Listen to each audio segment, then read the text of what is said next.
7 o'clock, so I'm going to call our June 13th Select Board meeting to order. And the first item is... Recording in progress. It's called to order, and the first item is approval of the agenda. Remove. Second. Moved and seconded. Is there, I do have a change, an addition. And we'll put it at the end to change the date of the block party from Saturday, July 29th to Thursday, July 27th in order to leverage the midsummer market setup and volunteers. Is there any other requested change or? Okay, hearing none. All in favor of approving the amended agenda signify by saying aye. Aye. Aye. Aye. Did Heather have her thumb up? Yes. Okay. I can't see Heather or Dan here, so. Network slow. So next is approval of the consent agenda. Citizens' comments wanted to display on the screen. Second. Moved and It's seconded. not loading up. Is there anything anyone would like to comment on in the consent agenda?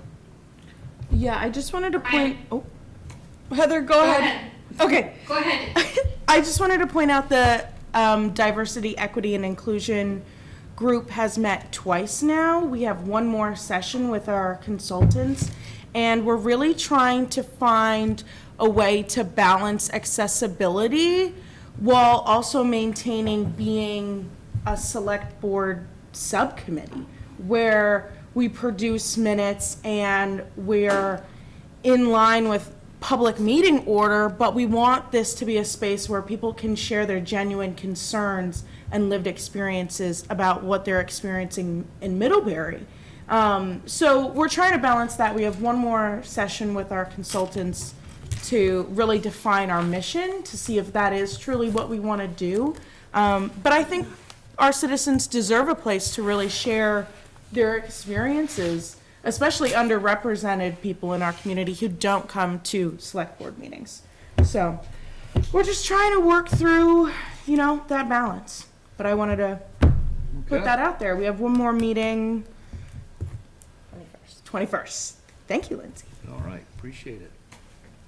Heather? Heather says she can't hear again. Oh. You can't hear Heather? Okay, hold on. She's muted. That's why she. Now I can hear you. I can hear you now. We couldn't hear you before. Interesting. Yeah, something happened and whatever Izzy said, I couldn't hear. Oh. Does the transcript work to give them something when maybe the audio isn't? Let's see. Supposed to. Yeah.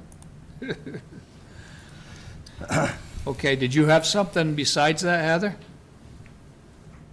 I didn't hear what Izzy said. I didn't see in the agenda packet the Vermont League of Cities and Towns. Just wondered if that should come off the approval. Yes, that can come off the approval. It's not available yet. Good catch. Okay, and then I would like to call attention to the fact that there is, the audit report is in, and executive summary is a quick read, one pager. Basically says that we're doing well, but we can continue to improve in some areas, and I know some of those areas we've already taken action because we had a read ahead on what the issues were. With that said, all in favor of approving the consent agenda with the one amendment to remove the VLCT legislative wrap-up from it, signify by saying aye. Aye. Aye. Aye. Heather, give a thumb up. Brian, if you can't see me, do you want me to talk? Just until I can maybe see you, so. I can hear you, Heather. I can hear you, Dan. I can't hear No. Wow. Okay, so we'll move on to citizen Now I can. comment. We'll move on to citizen comments. And I believe Mark's got some comments. Yeah, I'm here to discuss the parking situation on Lower Plains Road by the ballpark. I've got my presentation here.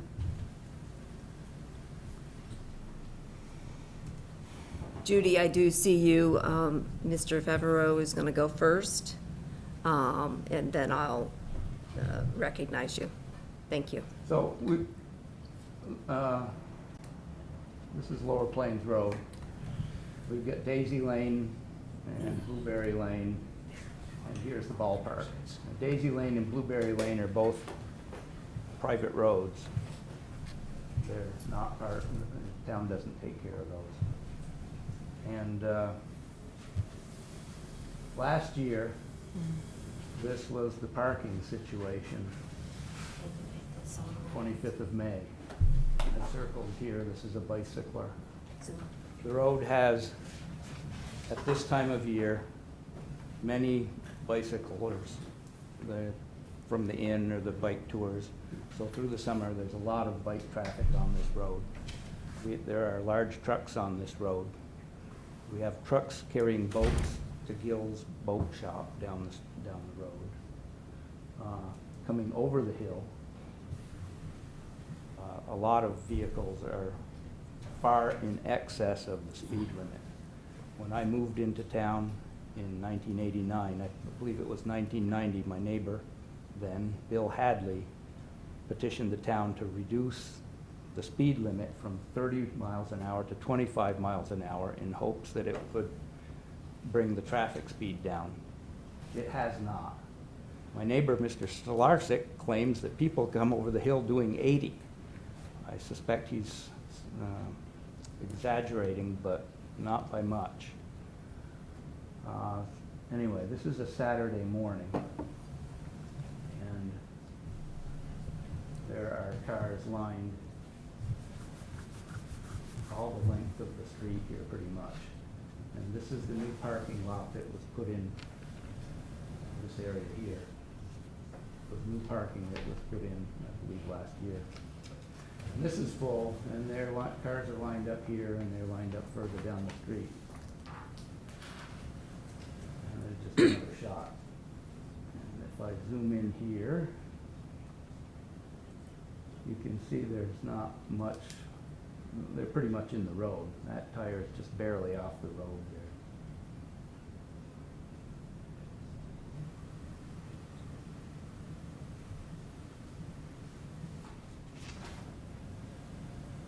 So, subsequent to that, I had a conversation with Margot Brown, and she and Jack own the ballpark. And this is with Scott Bourne, who I believe is the Director of Parks and Rec. And Scott says yes, that it's a safety issue, and plans must be put in to resolve it.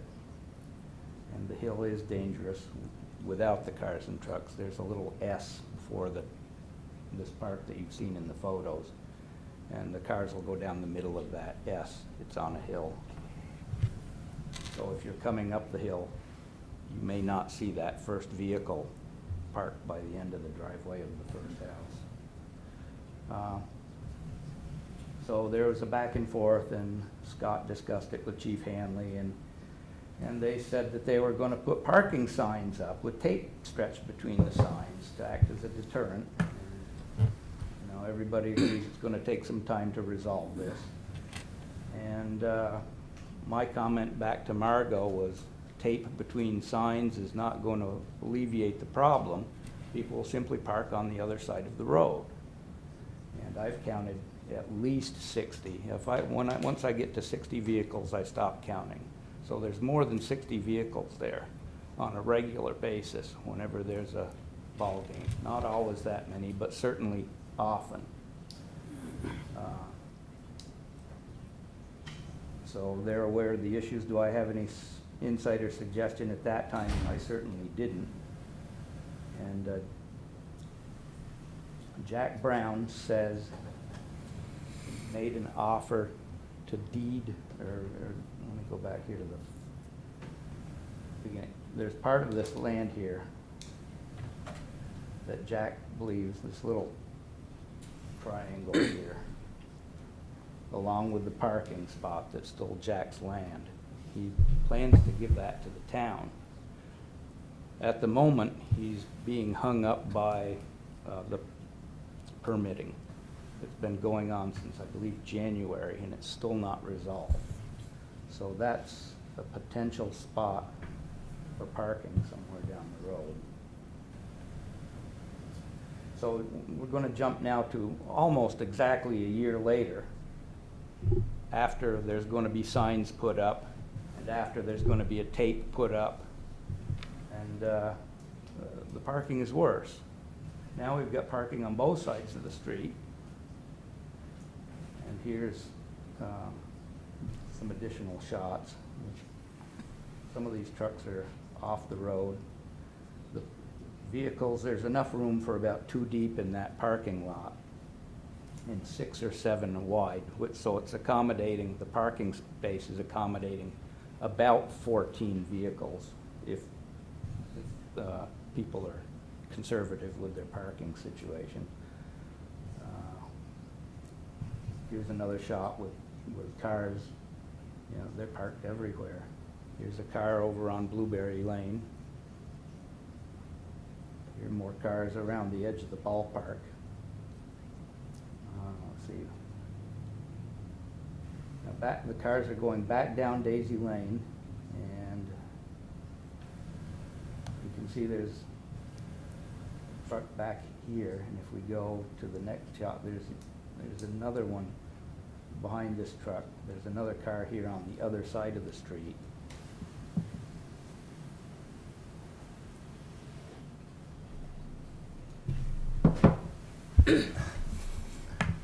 Of course, there's kids running around. And here's the parking, the new parking space. So you can see there's about 10 cars there. Oh, I wanted to go back here. This guy here, he's in the middle, he's out in the road. And, you know, if I'm the neighbor trying to get to my house, or forbid the ambulance or something needs to get down there, then that's a problem. This is the 3rd of June, and I took some shots from the car. I was going down to the post office, I believe. And we've got cars, you know, it's kind of the same deal. And here I'm coming back, so here's a car trying to go the other way. I'm trying to get up the hill. And this is how far a vehicle needs to get into the road before it can see one way or the other. So that's, you know, a third of the way across, and there's, you know, kids running around. And this is today. There's no parking signs anywhere here on this side of the street or this side of the street. And I'm certainly not advocating for no parking signs with a piece of tape between them, because I don't think it's going to be effective. So I'm looking for a solution, or some aid here, immediate aid, to deal with the parking. Everybody on the hill that I've spoke to agrees that it's a problem. We've got parking that's going, the red shows where the parking is, and this is about 150 yards north of the turn to Daisy Lane and 200 yards south of Daisy Lane, plus Blueberry, plus down Daisy Lane farther than I've been able to photograph, at least so far. So this is a per ball game condition. And again here, this is the red is the area that probably could be developed as parking. And the yellow and the red is the area that Jack has proposed he give to the town. He can't do that until the permitting gets done. So I guess I'm asking if you can do anything to speed up the permitting, please do so. And in the meantime, perhaps provide somebody in a safety vest to direct parking while the games are going on, just to slow cars, allow parked cars to go in and out. You know, people will come and they'll drop somebody off and then they'll get out of the spot. Somebody else will come in. It's very active.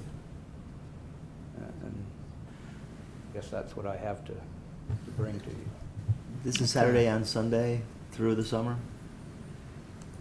It's Saturday mornings. It's some weeknights. I couldn't tell you what nights, but it's often there's weeknights. Sometimes maybe 4 in the afternoon or after 6, but it's more than just one day a week. Yeah. It's whenever they have games scheduled. My understanding is that this is now the preferred ballpark in town because the field is dry. And it's also, Everything's pretty dry right now. well, But okay, and yeah. it's also official Little League standard. They increased the size of the field to meet the official standard for it. Okay. Appreciate you presenting to us. I'll have to take it under advisement and look into it at this point. And then we'll certainly report back to you what we find and what we're thinking for a solution, and hopefully it will be helpful. Just briefly, after Mark emailed us and requested time on the agenda, I did reach out to Dustin, Chief Hanley, Jen, and others, and we are aware of the potential for parking expansion in that area and keeping an eye on that. Of course, that would be subject to the budget process. That said, this is a significant issue, and that would be quite a parking lot to accommodate 60 to 70 places. It might be a multi-dimensional solution as far as getting a hold of the Little League and scheduling games and that type of thing as well. Oh, I certainly recognize that it's going to be a cost to the town. At the same time, I suspect it would be less expensive to put a parking lot in than to pay the insurance premium or any lawsuit that arises from a kid getting hit. We've got young kids on the street with bicycles. Like I said, there's a lot of bicycles. There's a lot of people walking dogs. And if you try to walk your dog or ride your bicycle up there during that time, it's a problem. I bike that route to Dunmore, frequently in the summer from town. Yeah, well, we'll have 60, 80 bikes a day sometimes. Yeah. It just didn't look like that corner. I mean, that'll be helpful, but, and that's why I don't want to get into it tonight. Right. But that doesn't look like enough parking space for all those cars, so it'll be helpful, but Well- it's not from the aerial view that you presented, it didn't look like it could potentially, would be a solution, especially given the, Well, Jack The- has the way another that lot that's- there that I'm sure he would be happy to sell you. yeah. Okay, we'll look into it, though. Okay. Okay. I appreciate your time. Thank you. Thank you. Yes. And we I think have, Judy had her hand up. Oh, you put that down? Sorry. Can you hear? yes, we can, go ahead. Okay, because sometimes I can't hear you. So as long as you can hear me, that's really all that's important. So maybe I need to start out by saying, geez, you all, for doing such a thankless job. Yikes. Yikes. Okay, and now on to the business at hand. So as a member of the Middlebury Tree Committee, I'd like to take a minute to share just a few gratitudes. First, to Middlebury's Infrastructure Committee for supporting the work of the Tree Committee. and approving our proposals and approving the budget that goes along with them. I'm so grateful. Second, to the select board for doing the same thing. For approving the work that we are trying to do and approving the budget that goes along with that.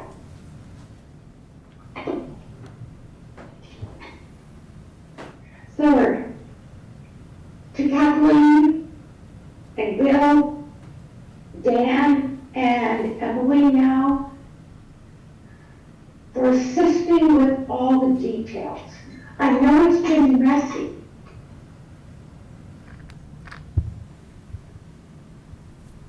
But as a result of this work, we have planted over a dozen trees in East Middlebury and on Court Street.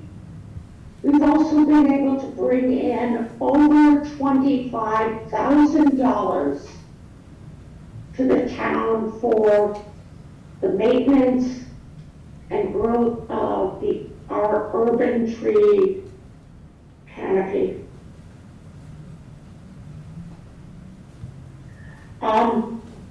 I really can't thank you all enough, but I also want to publicly thank the members of the Middlebury Tree Committee for the hours and hours and hours that they have spent making this possible. I think you understand those hours when you get our application for another Tree Committee, or sorry, Tree City USA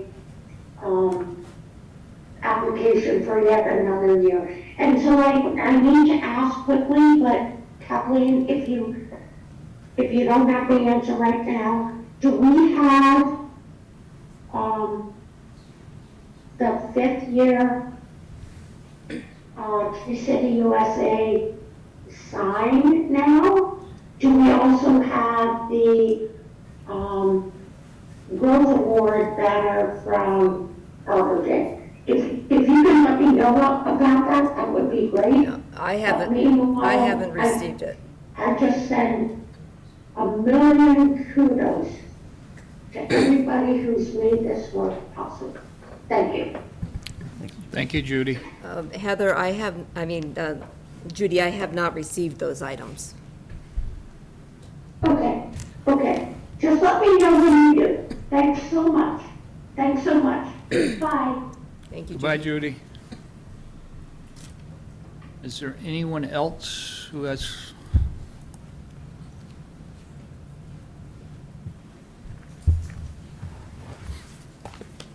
Dean Rayon, just wanted to speak real quick to the parking on Lower Plains. The last couple of years I've helped coach Little League, and there's been some big games, been some big crowds. It's been a lot of fun. You get 100 fans for a Little League game. That's pretty neat. That's amazing. Yeah. So there's some good things going there, and I'm not sure, Kathleen, did you see what the right-of-way is up through there? Is that a three-rod road? I did not check it. I forgot to look. I would assume that's. But I think there may be some pretty simple, easy solutions. And I know there's some neighbors, some coaches, some other citizens that would like to be involved to help solve this. Okay. Yeah, I think we need to look It's fun, into it's a it. great field. Yeah, There is some issues. been to games We there, all so, understand, so yeah. we're having a lot of fun up there. Well, thank you, Dean, for coming forward, and we'll certainly reach out to you to try to get Keep us some involved. Keep in touch. collaboration going. Thank you. Okay, thank you.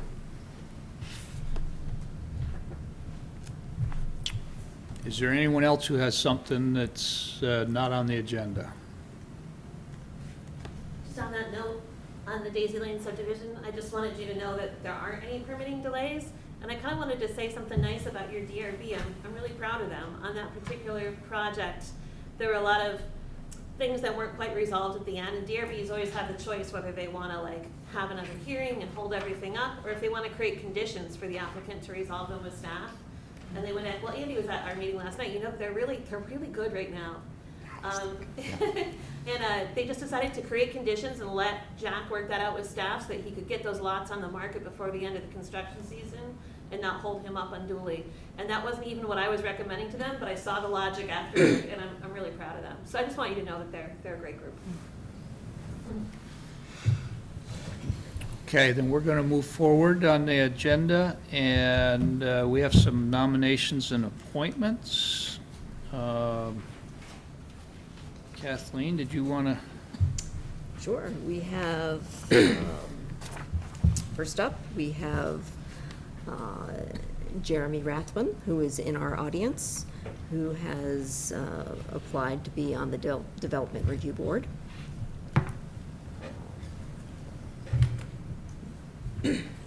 Jeremy. So there's a vacancy on the DRB. Jeremy's certainly well informed in those areas. Do we want to do a one slate of a nomination, or do you? Why don't you go ahead, piece by piece? So anybody have? Does everybody know Jeremy? I've met him.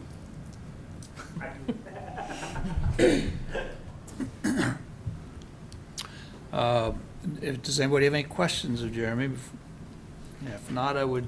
Whose solicit- place are you taking? Who's getting done? Jason LaRock is an alternate, and he wants to retain that position because sometimes he has to recuse himself, being an engineer and all. So we have that sort of open seventh spot that you Okay. don't usually see because he's filling in a lot. Okay, Yeah. cool. So you want his name in the nomination? John I would like to- McIntyre's position. Thank you for it. Yes. If we could nominate, and then the next meeting we would Yeah. approve. So I would like to make a motion to nominate Jeremy Rathburn to the DRB for a period of 3-year position. Second? Moved and seconded. Any questions or comments? I would say, I was going to save it for select board comments at the end, but I did attend last night. It's the second DRB meeting I've been to. It is a phenomenal board. They do great work in a really thoughtful way, and I'm expecting great things from you.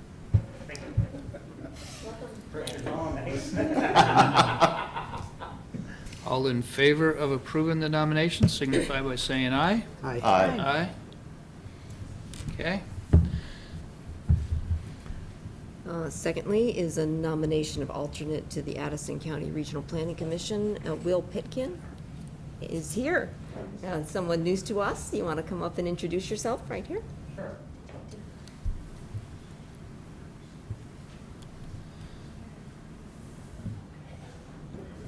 Hey everyone, so I'm Will Pitkin, grew up in Middlebury on Weber Street, and I've been living on the West Coast a fair amount, like maybe 7 of the last 10 years, and am back now, and yeah, I've been working as a private investigator, which is a whole other story, but I have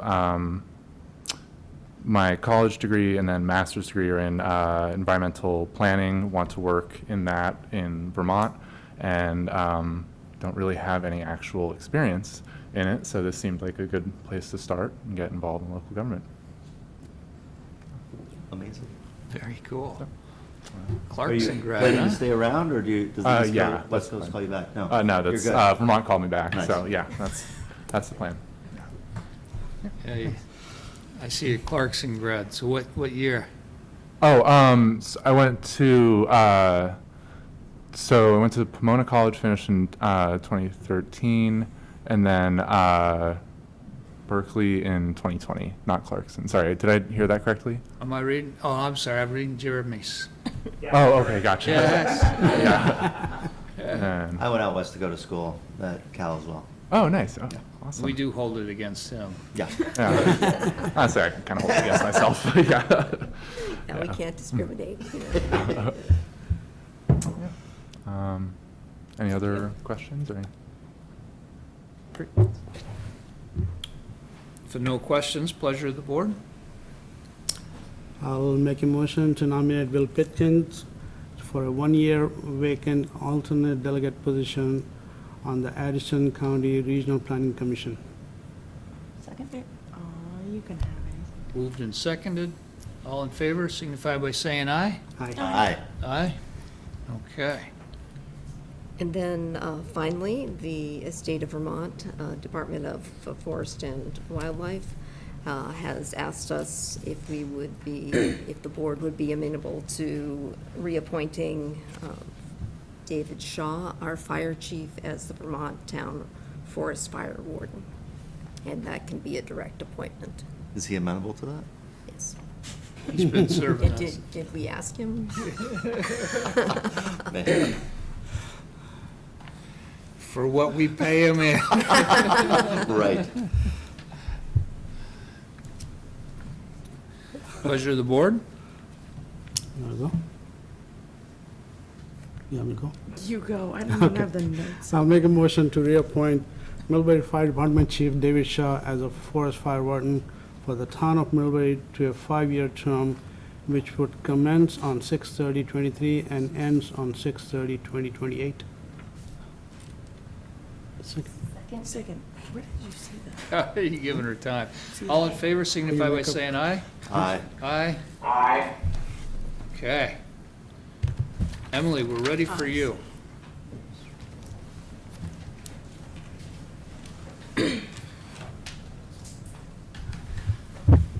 There's actually, is she from Otter Creek? Yeah. Okay, I was gonna take you for early on. Emily, can I just squeeze somebody in? Sign on the top. Because, yes, this is a very quick one, and rather than having you sit through all of our stuff, although I'm sure you would love to see small-town governance at its best. Exciting. I grew up in a small town and I went to meetings as well as a student associate member, so I've been in the seat. So we're taking up item number 9 at this point, which is Otter Creek Bakery's liquor and outdoor permit application, which is a new application. And I think I know we've already passed the inspections. What are your plans? What are you going to do there? We simply want to open up our offerings to allow for people to have a beer with their lunch on weekends when they come to visit, or, simple local ciders, some of the varieties of, simple spritzers, nothing outrageous, but just to be able to give people another selection while they're here enjoying their time in Middlebury. It's going to be at both locations or just here? For now, it'll be just here. We still have some work to do at Otter East, and yeah, it'll just be here. How's that doing business-wise? It's doing very well. We've expanded into more catering, small events, so it's been exciting. And Taya, who runs the bakery over there, well, the deli more so, is just doing a great job. So yeah, We love Taya. yeah, we love Taya. Any questions ever? Then what's the board's desire on this application? I move to approve the State of Vermont Division of Liquor Control application from Otter Creek Bakery for a first-class and third-class restaurant bar license, as well as for an outside consumption permit. Boy, it's like pulling teeth getting these motions in seconds. Yeah, this has It been should not be that hard. Slow I'm night. so happy. All in favor signify by saying aye. Aye. Aye. Thank you. Okay, Voila. thanks for Great. coming. Good luck. Amazing. Have a great night. Thank you. Thank you. Now, Emily. I think the agenda that I printed off might be outdated, so keep me on track if I'm out of order. Nice pen. Budget? Is that what you have? We're going to start you with the water and wastewater treatment budget. Yeah. So we have proposed water, wastewater budgets for the next fiscal year. think the major driver in the increase is just the inflationary costs that we're seeing sort of collectively across the board. For water, I don't think there were major, there weren't, I think it was just inflation costs that, there, like, purchase of a new locator that has GPS ability was the only major purchase change. And then fence around Palmer Springs well for protection. Other than that, it was all inflation. So that one, we're proposing a $1,959,000, $488.95 budget, which is a slight increase of last year. When we did the math out, was that, do you remember the percent that you calced on that one, It Kathleen? was for the water fund? Yeah. It was like 2.3%. Yeah, I remember that one being it's somewhere, yeah, it was low, that one 2 or 3%, and then the wastewater one was slightly higher, but still within reason of what we're seeing. You're talking about the rate is 2 to 3% increase? Yeah. Yeah. Increase, yeah. The budget's a little more than that, but you're covering it with just a 2 to 3% Yeah, I rating. guess the other driver with the water budget is that both Court Street and Washington Street's principal and interest Okay, repayments are coming online in this got it. cycle. Yep, that's Um, where the big increase is. Yeah, because I think Washington both came online, or both are coming online in this cycle, and I think Court Street, just interest had been online, and so now principal is also coming in to play. Okay. So that was one of the major components on it. Any thoughts on that? Questions on that? Questions on the water, wastewater budget? I was just really impressed that we can deliver a gallon of water and process a gallon of septic return for under a penny each way. Seems like a pretty efficient system. I think I'm on a well, and I don't think I've ever paid for municipal water or sewer, but I was amazed at the rates as well. Yeah. It's pretty incredible. When you see the crew and everything that goes into it, it's incredible. It's major science, major engineering involved in it, and it comes out of the faucet reliably. Right. With pressure? Yeah. Tasty, safe water all the time. It's Yeah. incredible. So, let's take them up one at a time. As far as the water fund budget, any questions on that? Emily's recommending a water fund budget of $1,959,488. Everybody understanding it?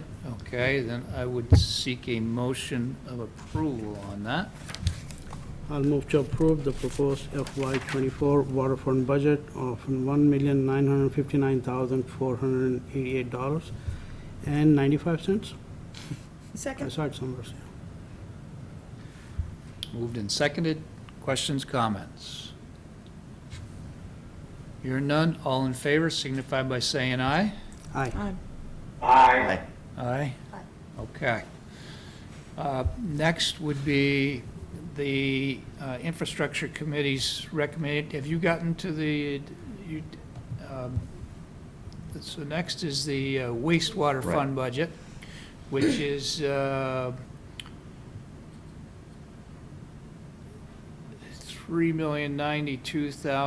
$3,092,096. So with that one, the quicklime that's used, there was a major increase in cost in that in this past cycle. I feel like it was 30% or something increase. It was pretty large, higher than inflationary measures. And then they have 2 generators being purchased, the one that we got approval for at the last select board meeting to do the 20% pay down on, and then another one for within this fiscal year, so that they'll have 2 portable generators. And then they also have a few certifications and some pumps that required replacement. So those are in this cycle of increases.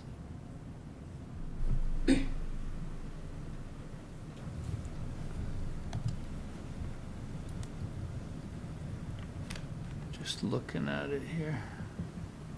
Any questions on the wastewater budget?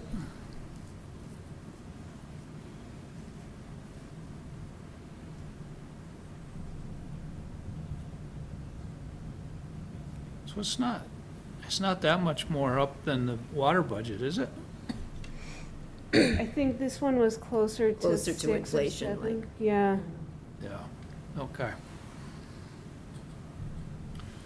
Just looking at the details on it before if there are no questions, I would seek a motion of approving the proposed wastewater fund budget. I'll move to approve the proposed FY24 wastewater fund budget of $3,092,096. Second. Moved and seconded. Comments or questions? Hearing none, all in favor signify by saying aye. Aye. Aye. Aye. Aye. Okay, then let's go back to the water rate. If you could just cover the rate that the infrastructure committee is recommending to us. You want me to read it, Brian? That would be good. Then we can ask questions. So we are proposing to increase the rate, so there's a base rate, quarterly base rate.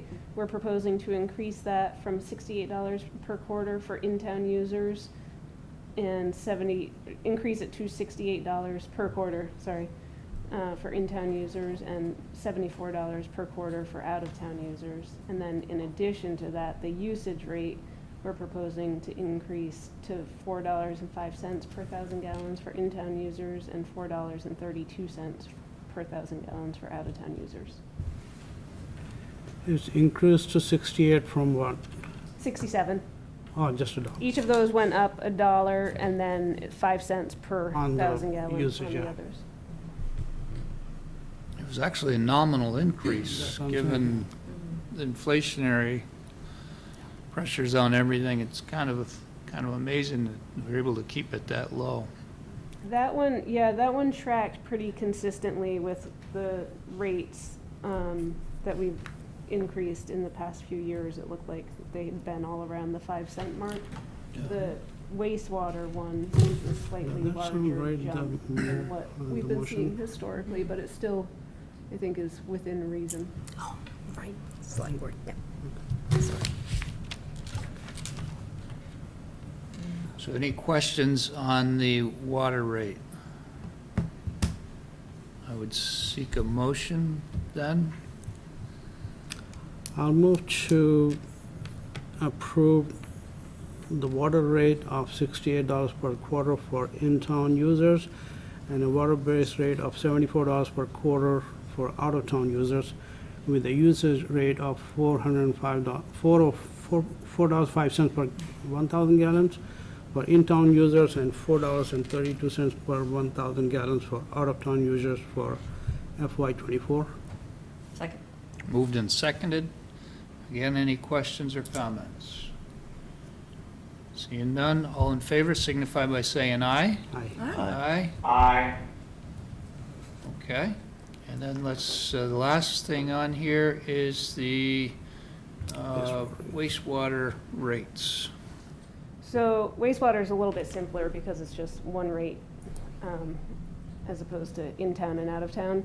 So we are proposing a base rate of $40 per quarter and then a usage rate of $7.41 per 1,000 gallons. Is that because out-of-town users are having their wastewater brought in? Like, is that just pumping? I asked this in infrastructure if. Okay. if- So, like, what, There why? were, I don't know, because it happened before me. I think Okay. it changed 2 years ago. Okay. Or 3 cycles ago, maybe 3 years ago. Uh-huh. It's been a while. It was back, Yeah. back when we did a complete review of water, wastewater. So I think that was 20 or 21, Okay. for the rate structure. Yeah, it might have Analysis? been It was implemented before then. I that. almost feel like it was before that. It was when before Susan that. Shasha- Was it? Yeah, when Susan was here, like 2018, 2017, Okay. 2018. Yeah, it's been quite a Okay. while. I remember. Okay. I think Jeremy. So we don't know why it's like that, or I you don't know why it's like that? I don't know why it's like that? Probably because we don't carry the wastewater as far, we're not covering as far out of town as we do with the water. Okay. You got- You Okay. got all Yeah, that that's water what line okay. maintenance for guys that are out on, like my neighbor gets town water and so that's a On East long. Munger. No, on Munger. Okay. Country neighbor, I'm sorry. Our property's abut in I a see. different area out in the fields. But so you got a lot of lines to maintain, whereas we really don't do much out of town for Right. septic. Yeah, the Jeremy. septic is much more I think contained. Jeremy had a Right, comment because on people that. have their own septic, okay. My only comment was gonna be, I think you're exactly right. I think that the out-of-town water is just a water user that is not on town sewer. I think that is the, Okay. Except the numbers don't quite work for that. There's a distinction that is not just really, okay. lack of That had access always been to my town sewer. understanding, so I Yeah. guess my understanding's wrong. Yeah. That's how I always understood it worked. But maybe a good chunk, Yeah, sure. okay. When I was reading it, I wondered if that was for non-residents and out-of-towners. Yeah. Are you a resident? So that's kind of the way the tax bill goes, right? Milk a little extra. Yeah. Okay, so I think that, any other questions on the $40 per quarter, $7.41 per 1,000 gallons? So it's a quarterly increase of $4, and then right now it's $36, so that would go up to 40, and then the usage increase goes from $7.09 to $7.41 with this proposal. Yeah, so 32 cents. the quarterly is somewhere near what the inflation was, but your gallons usage is half that. Yeah. I will say, in the asset management plan that we're starting, we did get rate structuring built into it. The state's allowing that to be part of the forgiven aspect of it, and so we'll be able to go back and look at rates and figure out best practice. Any other questions? Pleasure of the board? I move to approve a base rate of $40 per quarter and a usage rate of $7.41 per 1,000 gallons for FY '24. Second. Moved and seconded. Any other comments? All in favor, signify by saying aye. Aye. Aye? Aye. Okay. Okay, that takes us to Lindale. Okay, still on track then. So Lindale Mobile Home Park, located out on K Street, 116, is owned by Addison County Community Trust, and they came to the town some time ago and requested an agreement with us to include the property in our water quality sampling plans, which is a requirement with the state. Right now, they're a consecutive service, and so they have to test their own, which is pretty expensive for them, and given what they're trying to promote, it's a cost that is a bit burdensome and could be easily taken on by the town without really being a burden to us. It essentially just means that we would change one of our testing points to be further out, like Mead Lane potentially would be a site. And if there ever is a compliance issue with their property, it would have to go out in our report that we would be required to do anyway. All of the maintenance and repairs and operation of their system on their parcel would remain their responsibility and not the town's. So we have a draft, it needs to go back to legal for for the final markup, but it was just a few changes and revisions that needed to be made. We didn't receive it back yet, to my knowledge, right? So I think it was, I think Ben's just still looking at it, but it's just a matter of correcting a couple of discrepancies in it. And so Bill was hoping to get a recommendation to support it. Questions on this? And I would just to note, Chris Olette from Addison County Community Trust is on the line if you have any questions. What I might recommend here is that we approve that Kathleen can sign off on it pending final legal review. Final review from the legal counsel? Yeah. Okay. So I can move to approve the proposed agreement between the town of Middlebury and Addison County Community Trust relating to the Lindale Mobile Home Parks water quality sampling plans pending our legal counsel's review. Second. Any other questions? Seems pretty cut and dry. All in favor signify by saying aye. Aye. Aye? Okay. Now we have a snow pusher, and I gotta turn this over to you because I have to abstain. I see that my company bid on it. Oh, right. So, since we have now completed all of our winter cleanup, we're now asking to purchase a 10-foot snow pusher to mount on the new tractor that the town purchased 2 years ago, I think. And so it's essentially, it would be used for downtown cleanup and winter yard maintenance, but it's the lowest cost model that was received in bids was $5,650. That's all I need from you. Received 3 quotes, and that was the lowest bid. So what is a snow pusher? Is that a plow? It's a big blade. Okay, that's all. Like, Okay. And it's used primarily during snow removal from the downtown rather than during the snow event? yeah, I mean, it could be used for parking lots to really push snow up, but it's Yep. usually used for snow removal, Oh, okay. relocating.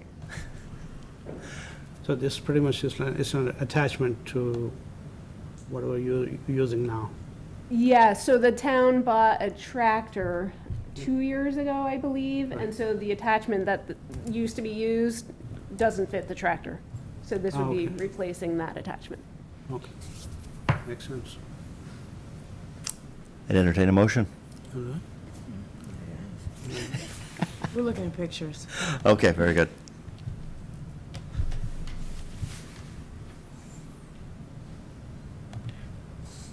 Are we waiting for you or no? No, I was looking at pictures of what the snow Okay. pusher I was. was trying to, I moved to authorize the Department of Public Works purchase Don't of the complain. 10-foot snow pusher equipment from Champlain Equipment for $5,650. Second. Moved and seconded. Any further discussion? Without any discussion, all those in favor, please signify. Aye. Aye. Aye. Very good. Abstentions? Abstention. Ah, very good. Thank you. And I think that does it. Did you have some? I don't think you're done with me yet. Are you? That's it. Wait a second. I think we might be coming, somehow I felt Oh. like we were That's it. coming back to you. That Because is we it. had an update on some other projects, but where was it in the? Oh, The that's change on, order So on we Holiday have Road. Jen, and then David, and then back to Emily. So don't go Yeah. anywhere, Emily. Yeah, I didn't just. think I was off the hook. we'll- You want me to we'll- move over? Yeah, sure, that would be great. You were on such a roll, I was hoping you would just carry this through too. I'm still with you, Jen. Hey, Jen. Hi. So, yeah, here tonight to ask for your approval of a contract to do a bike ped plan. We sent out an RFQ, hoping that we would get some responses, and we got a great response from Trudell Consulting up in Williston. This is a $24,000 total project, but it's mostly grant money. We have a $4,100 match. And so the idea is that you'll have a nice bike ped plan at the end, which is an essential planning tool for helping the infrastructure committee with their prioritization, and it would just be nice to have a master list of projects. And listening to you talk, Izzy, about your DEI work, I'd really like to touch base with you about, what sort of underserved populations you've identified, kind of combine that with my list and make sure that our public process is really robust here. It could be fun. Yeah, absolutely. Questions?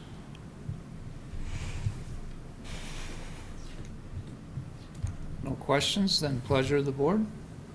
I move to approve the TCE engineering agreement for consulting planning services related to the development of a town bicycle and pedestrian connectivity plan, not to exceed the grant and town funding dedicated to this project. Second. Moved and seconded. Any comments? And I have a lot of plans on the shelf that will inform us on what our next big project is, right? Yeah, you'll have two good ones. You'll have a nice new downtown master plan and a nice new bike ped plan. And you've got a town plan coming up in 2025, don't forget. Very exciting. Is there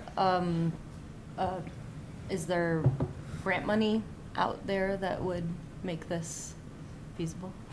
Yeah, so we have a municipal planning grant, $19,900 that we're putting toward that total project cost. Oh, no, I mean, For bike ped. Oh, and then once you yeah, have for the- like when we're ready to do something. To actually, There's to a actually lot of do funding. projects that There's a the lot of plan funding, says are okay. priority projects. I would think there would be. Yeah, that's such a special gold star when you can check that box on those bike ped applications to Okay. V-Trans. Yeah, Yeah. that's what I was hoping. Yeah.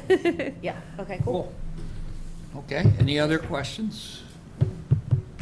All in favor signify by saying aye. Aye. Aye? Aye. Got it? Thanks, guys. Okay, thank you, Jen. Dave? Good evening, everybody. So, the Americans with Disabilities Act.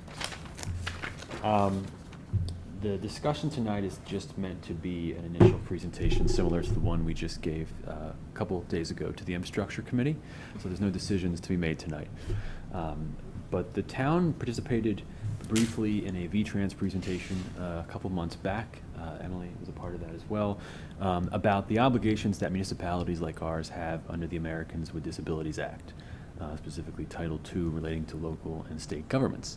And essentially, the town of our size is going to have a number of basic obligations. A couple of them are largely procedural, and one of them is a much larger thing that I'll get to in a moment. So, 1990, the American Disabilities Act passed. Some of the basic requirements, as I understand them, first and foremost, you have to have somebody who's publicly disclosed as your person you call if you feel there's been a discrimination against somebody for their disability. And it's not necessarily a new employee. I called around to Rutland, to Bennington, to talk to the people who are anointed as that person in that town, and they end up being town managers, the assistant town manager, the public works director, whoever, to get a feel for how often they practically get these grievances. And they can all count on one hand how often they come in. It may be something like a curb ramp. It may be a program that you're holding on the second floor of a building that doesn't have an elevator. It may be, you're holding a meeting and somebody with maybe some visual disabilities is having a hard time participating in it. So you have to have somebody whose name's on the website that's listed as the coordinator. It sounds pretty basic, but it's a step you have to check off the list. You have to have a basic procedure for how somebody can file a grievance. And it sounds procedural, and that's exactly what it's intended to be like. There's a number of great nonprofits like the New England ADA Center. They're all around the country that offer pretty boilerplate languages that you'll see have been adopted by a lot of Vermont towns. They tweak them, but they're basically the same language. Again, it's largely procedural, but you're laying out the process by which somebody can, who they speak to, and this all comes out of the federal law. Third, very simple, public notice. You have to put it on your website, put it on your town bulletin board. This is how, if you feel you've been discriminated against, you can file that grievance or talk to somebody.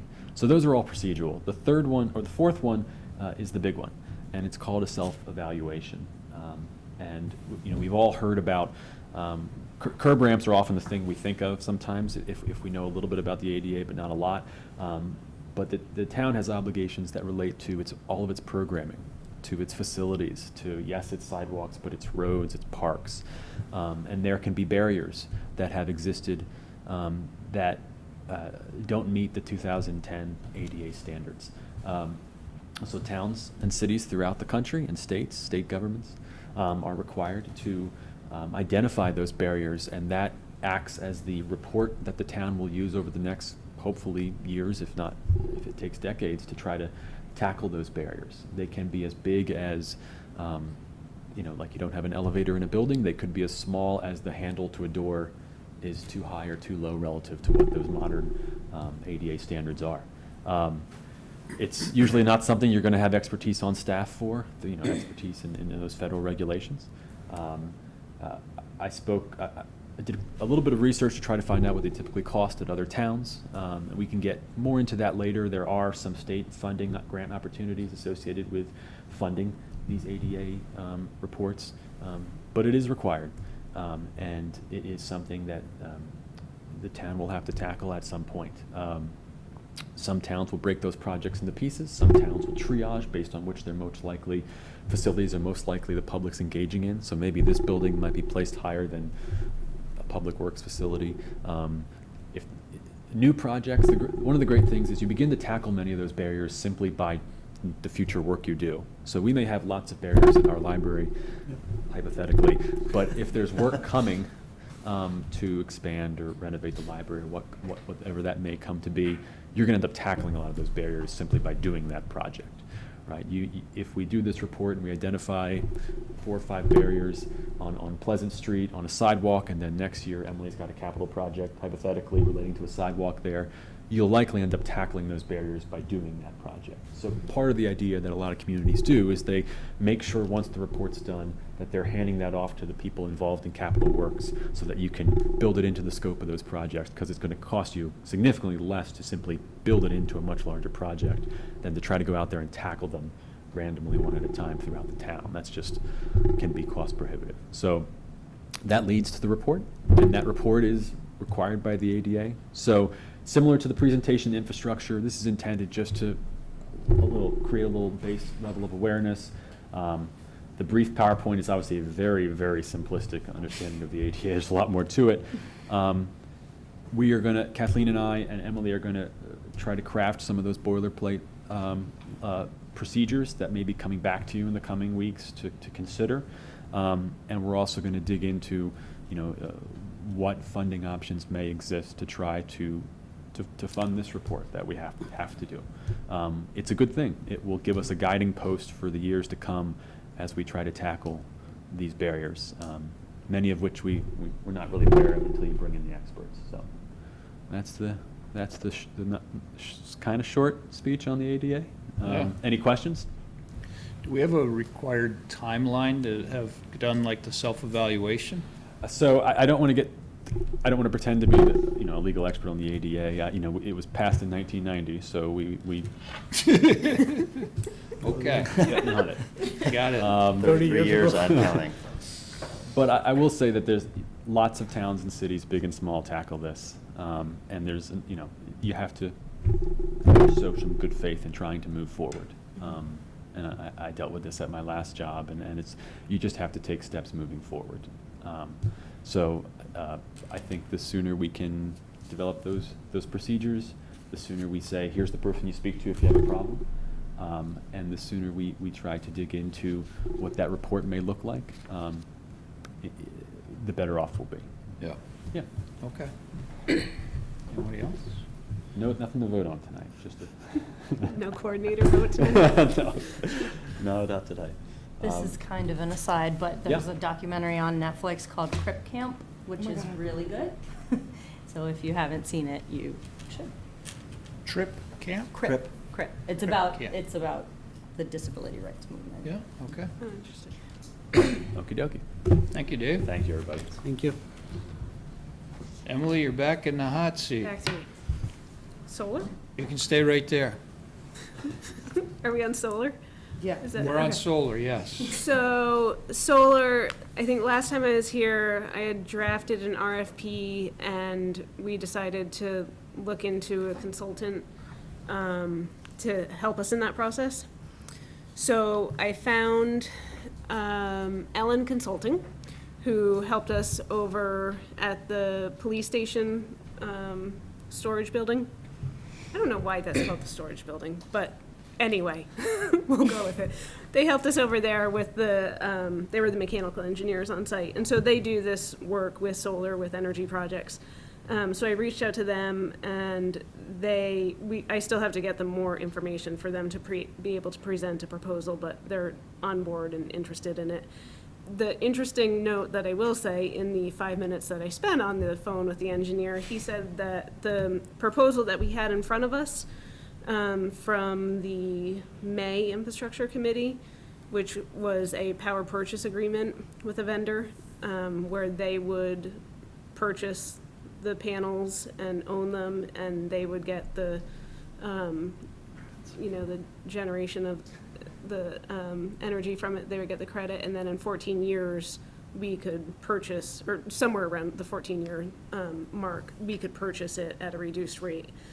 So this engineer said that municipalities are hardly ever using that anymore, because there's the Inflation Reduction Act, which was passed in August of last year. And within that, municipalities qualify for 30% credit just off the top on a solar project. And then if you buy US-made panels, you get an additional 10%. So that alone sort of negates using these PPAs that had historically benefited communities. So I think maybe at the next select board meeting, we'll be able to present the consulting agreement for that proposal. He did say that if we take this route, there's no way we'll pull this off by the September 1st date to have panels getting installed. So we're likely looking at losing the rate that we have locked in right now. And I forget if I had already done that research at the last meeting, but it's less than 0.3 of a cent per kilowatt that we'd be losing. So when I did the math out, it's $94 a year if we're at 34,000 kilowatts. So over the 35-year lifespan, it's like $3,500 that we're potentially losing by not locking in the existing rate. The rate that went into effect as of September 1st last year is in effect for 2 years. So that does sort of cushion our decision timing of this, gets us through a budget that we can actually consider this, but. So you'll bring something forward to us as you're working through this? Yeah, I think, I'll bring you the agreement with the consultant, hopefully for the next meeting, or in early July, and then the conversation I had with them was to get assistance on the actual RFP writing to make sure we're keeping our best interest in mind, and then they'll also be helping with reviewing the submittals. Okay. Questions? Okay. Let's go to water storage tank design engineering. Okay. So this one, the water storage tank is pretty far along in design, and it has been moving forward with the understanding that we're doing a pre-stressed concrete tank. But a vendor came to me about a month ago to talk to me about using a glass fused to steel tank, which is also like a very common tank. You see them all the time. They're usually the blue ones. They have ribbing on the outside of them. They have more of a sheen to them. And so I think Aquastore is the vendor who came. And so I circled back to our engineer and asked, you know, I didn't want to reinvent the wheel, but was there a reason why we were locked into this concrete tank? And she said, oh, that was actually from when the tank was going to be located way further up on the hill in the Battelle Land Trust area. And because the town knew that it would be too visible in that location, they were going to embed it. And then you have to go to concrete.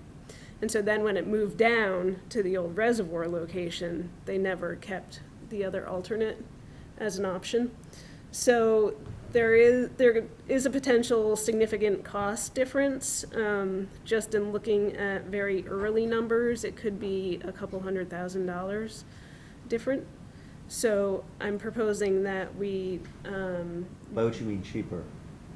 cheaper, yeah. Okay, Yeah. yeah. But Good. I mean, you have to, I haven't totally We're seen. not all the way there, but Yeah, we're it not feels there good. yet. Okay. The immediate dollar that I saw was $200,000 less. Yeah, So there might be benefits to using the concrete that would outweigh that $200,000, but we're nowhere near that point. But I think what we do need to do is go back to engineering. There would be some slightly different technical specs that would need to be included. Essentially, our engineer puts this out, and then these different contractors bid on it for us to look at. So they would have to write these technical specs so that the different tank engineers can then look at it and bid on it. And so for the cost difference, for the engineering cost, it's $5,300 to do this amendment, which would allow us to then choose from a variety, or from at least these two options, as opposed to just one. Longevity-wise, are they It's comparable? very similar lifespan. They build them for the same loading and stresses, and yeah, like it really didn't seem. Maintenance? Maintenance is very similar. I know Ross would be very happy if you're watching out there tonight, Ross, For not using concrete. for considering something other than concrete. That was the only comment we Oh, really? Okay. received previously. Yeah, I think it changes the footprint. The precast pre-stressed concrete, they pour the panels in place. It would be up on the hill that they're pouring them, and then they have to have a crane. So to construct it, they're building not only the pad for the tank itself, but a pad for the crane and these panels for construction. Whereas with the glass fused to steel, it would just be the pad really for the construction, because they build it top down right there, and it's not a crane that they use. Interesting. So top down. totally different system and approach, but I think it gives the town more opportunity to have a say and potentially save money. When you're talking about savings, are you talking about upfront costs or lifetime, or both? It would be the upfront cost. Upfront cost yeah. would be, okay. And so once we actually get more detail into it, we can do a more thorough comparison, but from speaking with the engineer, she thought that either one would be a really good option. There's some like you can only bury the concrete one, so there's technicalities like that, but none of those really apply to this situation, so. So this is like basically a big enamel pot, like Yeah, a very yeah. big enamel Big enamel pot, yes. Right. Cuisinart. Big crock pot. Okay. Any other questions or comments? Pleasure of the board. I'll move to authorize a change order for $5,300 to the Dufresne Group Engineering Agreement for the ongoing water storage tank design project. Second. Moved and seconded. All in favor signify by saying aye. Aye. Aye. Aye. And Halliday Road Pump Station change. Halliday Road Pump Station, so you may recall we had issues with the location of the generator housing, so we went through a few different renditions, but ended up pulling it in closer to the pump station as the final design.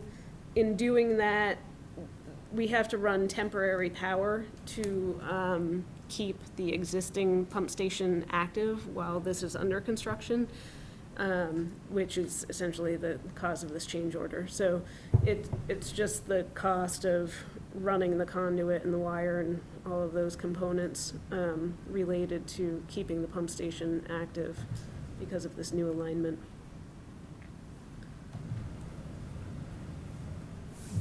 Questions? Hearing none, pleasure of the board on this one.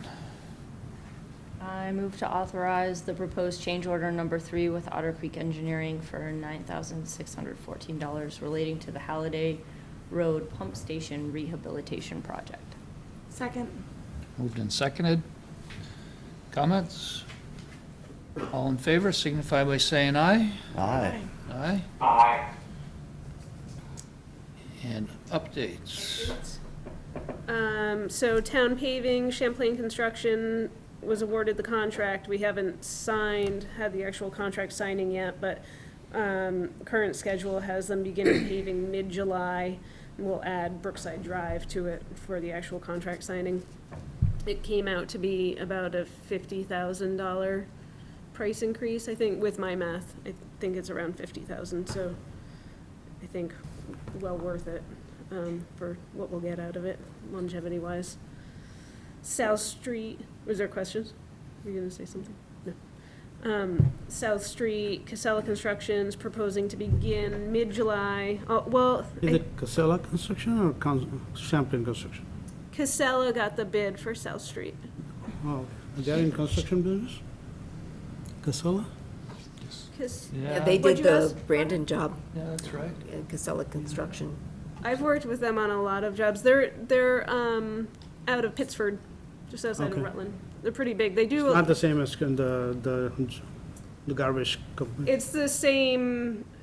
That's a separate company under the same umbrella. Yes. Oh, okay. And like the Coventry landfill, they have a lot of different facets. So they're proposing. It might have been earlier in July. We haven't had the pre-construction meeting with them, and they were still waiting on finishing up another project before they moved on to this one. We did start getting more loads of pipe in this week, so we should be in pretty good shape whenever they are ready to get going. And that one has a 135-day contract, 135-day calendar day. So with $1,000 a day liquidated damages if they go over. So they were hoping, the project manager was hoping to have it done by mid-October, which seems aggressive. We'll see. Never know with weather and whatnot. But that would be great if we could get it paved by at least the end of October. I'd be really happy. I think the residents will be happy too. But so I started composing a letter to the residents today, just so that they all get word that there's going to be construction. So how does that work, Emily? Once they break ground on the first day, that's day one, and then they have 4.5 months from there? And then, like, typically if there's weather days, we tack that on to the end. Okay, But got it. yeah, Kind of so like that, extra time in a soccer game? that includes, It's like the snow days for the schools, right? there better not be snow days. Yeah, so that, I mean, calendar days is weekends, holidays, everything, days that they won't be on site, so it's a pretty tight window. But they're pretty organized, they do a lot of these projects, and so they have one crew that comes in and runs main line, and then they have one crew that comes in and runs all the feeders and services, so they have a good operation, I think. Halliday Road Pump Station, they're scheduled to begin mid-June. They were over there getting some things set up last week, I know. But I think rerouting this power will be the first step before they can really get moving over there. Class 2 Highway and Structures Grant, we did get the Structures Grant for the Halliday Road structure adjacent to the pump station. So Otter Creek will start engineering that one. And I believe we have 18 months or somewhere thereabouts. It might be a 2-year grant cycle that we have for construction. But that'll put us in pretty good shape. It'll get us completely out of the pump station, and then we'll be able to come in hopefully next year and do the structure. And then hopefully in the following year, we'll qualify for the Class 2 paving grant. And by then, any compaction will have occurred on the structure and we'll be good. We did not get the structures grant for Exchange Street or the Class 2 highway for Halliday Road, but we didn't anticipate we were going to, so. Colonial Drive, Champlain Construction went back in and raised the inverts in the yard drains. A lot of them, per plan, stayed really low. And it just seemed like since the intent of the project was to get rid of swales in people's yards, we should get rid of these large divots also that were going to be hard to maintain and mow around. So we raised them up some as much as 12 inches, and there's still enough of a lip to receive drainage, so I think that's an improvement for the residents. We did get a call that the grass isn't growing yet, but I think that's a issue of lack of rain more than anything. I think it'll come up once all these showers cycle through. And we're still in conversation. There's some paving issues over there around some of the sewer manholes that are in the roadway. So we're still in conversation with the contractor and the engineer to get that resolved. It's not my opinion that the town owns the problem. I think it needs to be resolved by. And the issue there is that the road's at a grade and the manholes were put in. The manholes were not put in to Level? match. Yeah, I don't know that they're entirely level, but there's enough of a lip that our plows were catching them all winter. So over That's not great. time, not great. And would potentially damage the structure, potentially damage the road. So, I don't think it's an easily resolved conversation, but it will be resolved. I think there's different approach. We could get an infrared machine that you put over the pavement and it heats up the pavement and makes it malleable again. So then you don't end up with a new seam or joint instead of like cutting it and actually pouring new pavement in there. So that would be the preferred approach, but we'll see. It's very fancy. It is fancy, but it's very effective. Yeah. It's pretty cool. Okay, well, thank you very much. Now I'm truly done. Now you can go home and have dinner. Thanks. And Chief, 7:45 now, so you're on. Cute. Just a little bit delayed. Just a touch over. All right, good evening.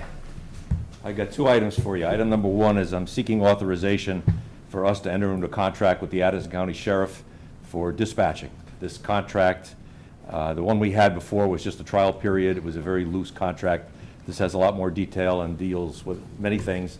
I've had the contract reviewed by the town attorney as well as by the passive people at the League of Cities and Towns, and I've not heard anything back other than initial questions from Benj, but the person from passive endorsed the contract and is happy with it. We made one or two minor changes in it to satisfy them, so that's where we're at. This would be a 7-month contract to bring us to the end of a calendar year. We want to go to calendar years because it's consistent with the insurance that we each have to provide each other. So this will be a 7-month contract. Starting January, we would look to do another annual contract and proceed from there, determining if there are any additional costs or any other things that go with it. So that's where we're at right now. The trial period went very well. We're very pleased with it. We have capacity in the dispatch office, so it hasn't been burdensome to us at all. We've taken care of a lot of the legal things, concerns about other people getting into our system, and they don't get into our system at all. Our system is very well protected, and it has to be subject to federal and state audits every year on make sure the systems are protected. So we're good that way. Operationally, it's been fine. We're pretty happy with it. Awesome. So I bring it to you to, if you have any great. questions, I'm happy to answer them. It's Monday to Saturday, right? Monday to Saturday. 6 to 10. Yeah, and just understand, this is not dispatching typically what we do for ourselves. We don't answer phone calls, we don't send them places, we don't do any of that. Their deputies are on the road primarily doing traffic work, and we're a radio link for them, so that we manage some of their record keeping on traffic stops. But a lot of them, they've got in-car computers like we do, and they enter a lot of their own data anyway, so it's been working fairly smooth. And this helps fund, cost share our dispatch Yeah, position? as I said, we have some capacity in dispatch, and dispatch is very expensive. This will give us a revenue of about $12,000 a year, which we've used so far, or we're in the process of replacing a couple of pieces that were part of our old dispatch that weren't compatible with the new dispatch system we got. That was an old analog system. This is digital. Things like headsets don't work with the VoIP telephones and things like that. Yeah. So we've used some of that money to order up some of this equipment. Other than that, it's going to go toward the loan that we're paying off to buy this equipment, which is about $26,000 a year. So this will cover almost half of that. And at the end of 5 years, we'll start building a fund to replace this in 10 years from now when some of that major work needs to be done. Okay. Any other questions of Chief? Pleasure of the board. I love it. So I'll make a motion for Kathleen to sign a memorandum of of understanding with the Addison County Sheriff's Department for a proposed 7-month longer-term MOU, which will run from 6/1/23 to 12/31/23, in which MPD would provide ACSD with dispatch services. Second. All right. Good job pulling that. Yeah, I was trying to figure out. All in favor signify by saying aye. Aye. Aye. Aye. And you had something else? Yeah, item 2 is just a brief update on the status of our police car fleet. The 2020 hybrid that has been hardly on the road at all since we got it. It's been down now for about 8 months. The Ford engineers cannot figure out what's the matter with it. It kept malfunctioning on us. We finally brought it into G-Stones. They've had it for 8 months. It had spent prior time sitting in there too, not being used. It's sitting in the lot there now. They can't figure out what's the matter with it. So what we're in the process with Ford, we're trying to negotiate them to replace that car for us. That seems right. And they don't want to do that. So it's been kind of touchy with the negotiations we're doing with them now, but something's going to have to be done. The second part of that is the FY22 Cruiser that we ordered in January 2022 has not yet been delivered yet. In fact, they stopped making the FY22 during our waiting period and have changed it to an FY23 hybrid, which they can't get yet. So I don't know when that's coming. And Can't get the old one, can't get the new one. I love it. it gets better. The FY23 bid that we put out in January for the Charger has not been delivered yet, and we don't have an anticipated delivery date till potentially September. In the meantime, the cars that we're using are sort of war-weary. They've been beat up now for 5 or 6 years, and we're keeping them on the road. They're in good shape. The hybrids have not proved to be good investments on us. One has been sitting at G-Stones, the other one we can't get yet, and we have one that is working. The rest of them we're using are older Dodge Chargers. So that's the status. The issue we have with that is we bid in 1 year and don't take delivery for 2 budget years. We had the money in Yeah. FY22, it's gone. FY23 came, we still haven't got the FY22 car yet. And FY23 is sitting out there as well. We're almost at the period now in a few months bidding out for another car. In the meantime, the fleet is getting war-weary. I mean, these things are running 24 hours a day, they don't get cold, and they're getting a little beat up. So we go, and it's not just our problem. Other departments in the state have gone to these large dealers in Massachusetts and New Hampshire, where these dealers order 100, 200 cars at a time, and then they put the bids out, and they also send them to a jobber that puts all the upfit equipment in. You call them, you want a car, they deliver the thing within a month or two. And that's what a lot of them are doing. We've always been loyal to our local dealers, and this is not a problem with the local dealer. He's ordering cars one at a time. Right. And that's the issue, so. We'll see how this plays out, but that's the status for that now. Can we cancel the 22 and try to go with the gas car? Because we don't know what the weight's gonna be for this one. Yeah, well, You said 23 is not available also. 23 is not, no, the substitute car So has, how long are we waiting for these cars to be delivered? well, G-Stones keeps, they've been in touch with us all along, telling us the problems they're having getting this, and I go out, I feel for them. I mean, they're a local dealer doing the best they can with this. They'll give us updates along the way, but they don't have any control. That's not helping us, right? It doesn't help us, and it doesn't help them either. So Right. we're kind of in a bit of a pickle. When the new bids come out, we're gonna have to take a whole different look at what we're ordering for police cars. The Charger is, I believe, in its last year of manufacture. I'm really, really not inclined to stay with the Fords. They just have not, at least the Ford hybrids. We may just go back to regular gasoline vehicles. Although you save a lot on gas when they're sitting in a parking lot for 8 months.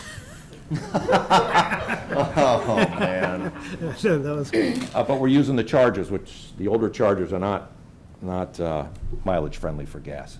No. Okay. All right? Stay tuned. We feel Oi. for you, Chief. Thank you. Is Heidi here? Yes. Good evening, Heidi. Hi, how are you? Good, how are tired. You must be too. I'm here this evening to explore the possibility and potentially request $2,500 in ARPA funding for our new open door clinic exam van, what we're calling our new exam van. And I think I understand that I'm very late in the game around ARPA funding, and want to acknowledge that right off. We had initially been granted a grant with Vermont Department of Health COVID funding, or it was actually health equity funding for this new van. And about 6 weeks in, after they said we received the grant, they said, "We're very sorry, but we didn't understand that CDC monies don't pay for vehicles." And so we kind of backtracked. We found a local donor who made a very significant donation. I secured some other grants. We purchased the vehicle, which is a 21-foot Sprinter van, last November, and we're getting it now retrofitted so that we can see patients confidentially and warmly and dryly when we're out in the field. So we have a clinic volunteer who urged me to approach the town of Moncton, asking them for funding. And through that process, they made a commitment if I could get other towns to pitch in. And honestly, it just hadn't crossed my radar to pursue this funding. So we made a number of calls, and I guess because I was late, many said, "We've allocated our funds, sorry we can't help you." But just recently, the town of Bristol came through with $2,500. Moncton committed $3,000, again, if I could get one or two other towns. And I have requests into Cornwall and Weybridge, and have not yet heard. So this project totaled $161,000 between the purchase and the retrofit, and I'm down to the last $4,500 of fundraising. So I just thought it wouldn't hurt to ask.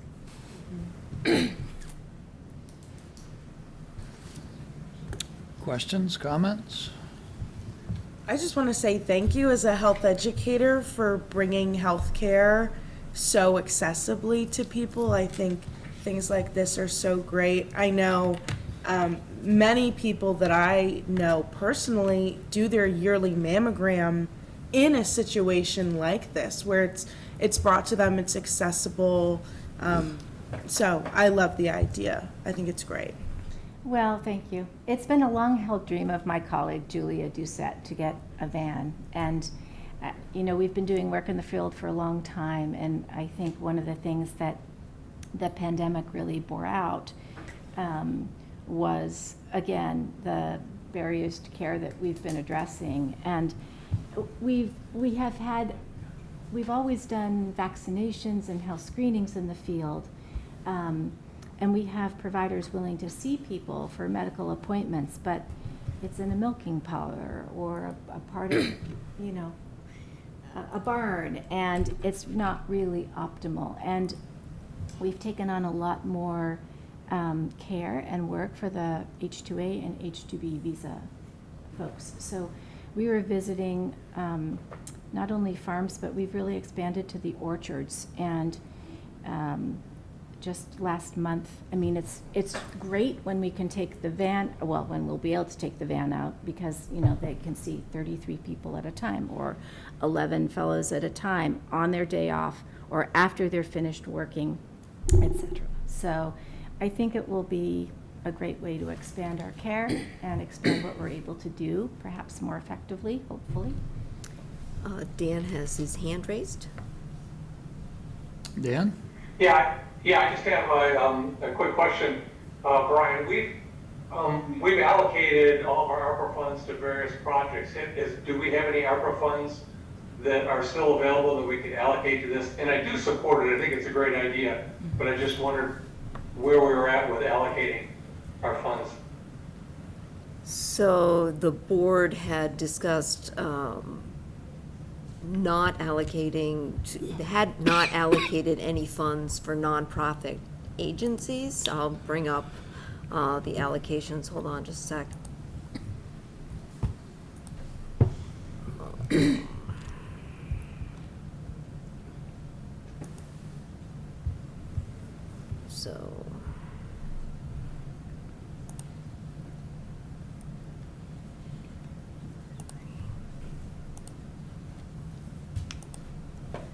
this is the allocation scenario the board has been working with, refined a little bit from May last year. It was refined in November.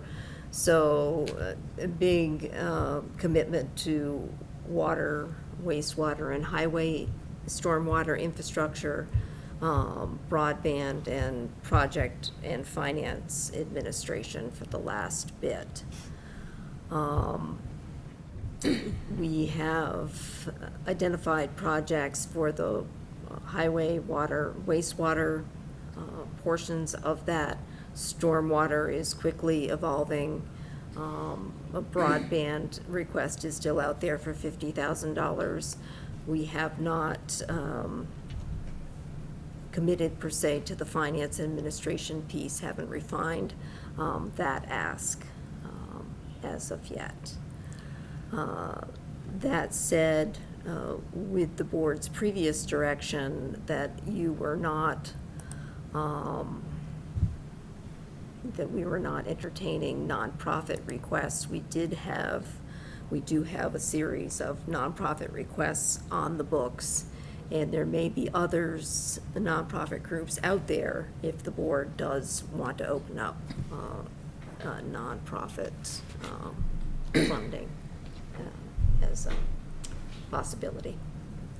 That 50,000 to the Maple Broadband, that we have not committed that. You were working with that as an assumption. We have not sent that to them yet. We have not done anything. So right now, we've got a list of nonprofits that have requested funds, and we're just sitting on that list with the potential of funding any of these, or The have we only, decided not to fund any of these? you had decided, you had not included those in your conceptual allocations, Okay. except for the So broadband. in this case, if we decide to do this, which is a worthy cause, do we open the gates or to the other nonprofits, and how do we deny them and do this one? Exactly. So if you do this one, I would suggest that out of equity, that you'd need to put out a call for requests and provide some guidance as to what type of requests you're interested in soliciting. Okay. So in this case, it would not be appropriate to approve this $2,500 for a very worthy cause. Well, I'm not saying that. What I'm saying is you have to consider the whole picture. Right. We'd have to solicit if there's other nonprofits that would be treated equitably as the Open Door Clinic. Yeah. I'm not trying to sound like the bad guy, I'm just trying to clarify where this puts us as a select board. Not in a position I would ask you to be put in. And I just Yes, appreciate, and- I appreciate the opportunity of just coming and asking, and I feel I can go back, to these towns and say yes, no, and et cetera. And before I leave tonight, I also just want to ask you or thank you for your continued support of the ODC. And I wanted to let you know that this year, I know the last time I asked you for more funding, you kind of asked if I'd been asking other towns. And this year, we got significant increases, percentage-wise, from the towns of New Haven, Ferrisburg, and Virgins. So we're moving that needle along. Great. So in comparison to the other organizations asking of money, this is it's a minuscule amount, $2,500 versus 30,000, 90,000 something. I think this is, and I know Heidi personally, I know the work they do. I know, I've been to Open Door Clinic, I've seen the work they do, invaluable service you bring to the community. And it's open not just for the migrant workers. A lot of people think that. It's for anybody who's uninsured, underinsured, they don't ask questions. I had my employees go for COVID shots. They actually bring the COVID shot to you if you wanted them. So I really appreciate what you guys do. Thank you. So to me, I understand what Kathleen is saying about when you give to somebody, then all others will be asking us too. We are opening that door. It's a tough process when we've told other people that the Right. funds are allocated. It's a wonderful service, and the matching and the way you've gone about it to finish this project is, yeah, exemplary. I want to shift some money for this, but I worry about it from a process standpoint. We'd at least need to talk about We it. could have 20 other nonprofits that should come back to us and ask for $2,500. Right. Yes. Create right now a policy that we will hand out little pieces of ARPA to nonprofits. We can do it. We should do it. Farhad says we should do it. So if we have, let's say if we have 50,000 set aside for nonprofits, we can do it that way. We can give everybody not exactly what they're asking, but we can give a partial funding for them. I do think from a process point, that we should take this back and look Yeah. at it in its Yes, entirety, definitely, though. yeah. Having to make decisions like you, myself, I agree. Yeah, I do. And I'll leave you with my brochures. I appreciate that. Question. Okay, Yes. thank you, Heidi. Were we to make a donation on your website now, can we earmark it for this project? Sure, Okay, sure. there's a way to do that? Actually, let's see. Also, Heather has her hand up. Oh, I don't know. Can't remember. Heather, So I just wonder, since the amount of money is small in relative terms, is there any opportunity to fund this with non-ARPA funds? That's a great question. You know, and maybe that's a question that we get an answer to, you know, and can address in another meeting, but I wondered if that was a possibility.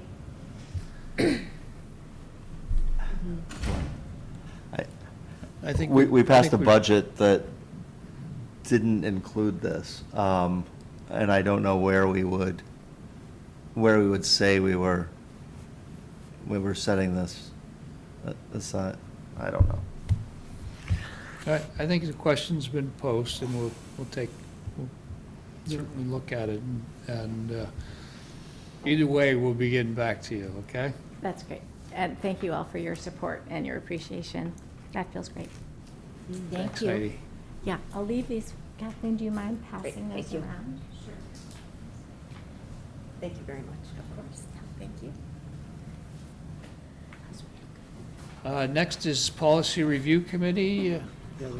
Oh, Sorry, I just had a comment on that. I just would ask the board as a citizen of Middlebury, it might be an idea to consider for next year. Obviously, you can't do it now, but perhaps in the budget, on item 4, unallocated charitable, so when things like this come up mid-year and it's not right at when you're setting the budget, there's actually a pool of money to go to. Boy, I wish we had pools, Jeremy.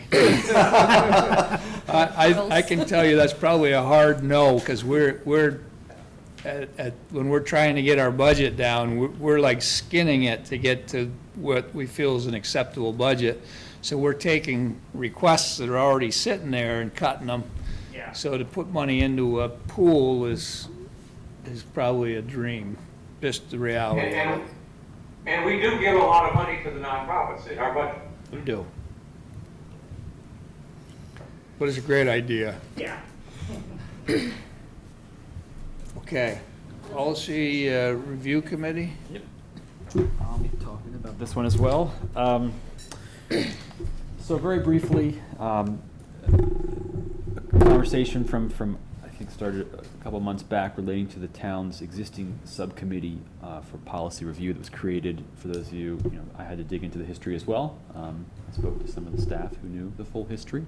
Back in 2015, there was an effort underway that went on going for quite a few years to review the large number of policies. You might want to call them kind of operational, procedural policies relating more to town governance and the organization itself. That group did a lot of great work and presented this board with a whole package of reforms to those policies you might remember in the last year or so, and they were approved by the select board. And so the conversation came up as to, where does this group go from here? They went through these decades-old policies. In theory, they could still need reviewing, but probably not to the same degree and immediacy that you just spent 5 years reviewing 30-year-old policies. And there have been a number of occasions where the recommendation or conversations have kind of percolated out of the select board, or maybe you are echoing a comment from the public about more of a public policy that needed to be considered or discussed, or at least was raised. And the consideration here is a proposal would be that this policy review committees, its scope would change a little bit and expand to allow it to also be a platform or a place where you could have an initial public discussion about a public policy idea that frankly you may raise here, but you're not going to get into the weeds or do any research live in a meeting to resolve it yourself. You have to start somewhere when you have a blank page with public policy, and so this group, it would meet publicly. It's one of the select board subcommittees, but it would serve as the initial forum to have these discussions. And in theory, if there was something warranted to present back to the select board, the group would do so for the board to consider. The one thing I'd stress here is that what they worked on would not be random or at their own whim. You as a group would need to direct them as to what policies you'd want them to be digging into. It's a group of volunteers supported by town staff, so it's not unlimited time. But that's the genesis here. Is this memo is designed to lay out what would be an expansion of the role of that existing policy review subcommittee. Would this also expand the number of people on that committee? So we had previously, and Kathleen, tell me if I'm wrong, I believe the policy committee before had 2 staff that were working on it. It was Chris and Beth, as well as 2 members of the public. Right. So what we would do is, I imagine we would advertise. We'd have to, post this as a public position. 2 members of the public were select board members when they were appointed. The third was Victor Nuovo, who was also a select board meeting. So this could function like the personnel committee if you wanted, that it's simply a subcommittee of the select board, and not necessarily solicit public members. Are we thinking about how this would potentially dovetail in with the ADA work and the DEI work? Is that? Well, I think that the ADA work is mostly it's field work. Frankly, it's more of a code-based enforcement than anything. When towns do that ADA work, it's largely bringing in people who are certified in the ADA regulations to go out into the field. This is actually, I guess, starts as more of an abstract conversation. So if somebody raises the issue of making something up, but rental properties was raised, right, at some point. That's an abstract idea, that's a thought, but if there's a desire for this town to have a potential public policy down the road on the topic, you have to start somewhere in that discussion, whether it's research into what other towns have handled, how other towns have handled the issue, or best practices. And so this acts as a initial forum to fill that gap between talking about something sort of repeatedly and maybe having something written down to present. Yeah, I actually like this idea. Me too. A lot of our policies hadn't been reviewed in a long time, and when they went through and reviewed them, we found that some of them it was kind of like, you always read some statute that's on the books, and you're like, it might go back, 150 years, and nobody ever went through and perused it and dug it out of there. So, but then we had other things like the art policy that we didn't have a policy on that we wanted to do. So, to have a subcommittee, a committee of the board that is charged with doing these types of issues, I think is a valid need. And it's a way to use an existing agency that you've created and recognize that they did that large body of review work It's not necessarily something you're going to have to do immediately again. So since they already exist, at least the concept, you might shift them towards more outward public policy as opposed to just inward operational rules and regulations. And to note that David is participating in the DEI subcommittee work, Right. and as is Isabel, who would be on the policy review committee, so that hopefully add that lens to the policies we are reviewing. So the motion essentially is just an adoption of what's laid out in that memo. It just sort of acknowledges the expansion and also acknowledges the select board would be the body that would give that direction to that board. They wouldn't just be picking their own topics, so to speak. It would be up to the select board to say, we really want you to look into A and B. Come back to us in 3 months or come back to us in whatever. Yeah. Yep. Any other questions or comments? No, he has one. So one quick comment on this, I'm gonna take off my citizen hat and put on my hat for working for the town. I work at the wastewater plant, and I am actually a shop steward with the bargaining unit. And we talked about it, and we would just ask the select board's consideration for having a member of the town workers on the policy review committee. We think we could offer some insights on many of the policies. That's a good idea. And so we'd ask for that consideration when you're putting the committee together. Makes sense. Like that. Yeah. So I'll move to approve the summarized purpose of the Select Board's Policy Review Committee found in the attached memo, along with the revised proposed role of the Select Board in directing the policy focus and work of this committee moving forward. Second. Moved and seconded. Any other comments or questions? Just a quick question. I completely understand the value of including staff on policies relating to town operations versus residents or other folks with special connections. Was that the locus where you thought it made sense to include staff, or was it broader than that?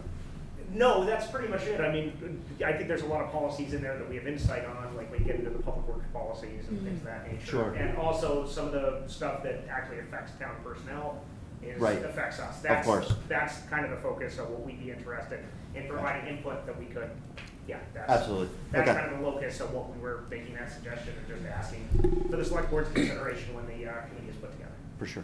Yeah. Any other questions or comments?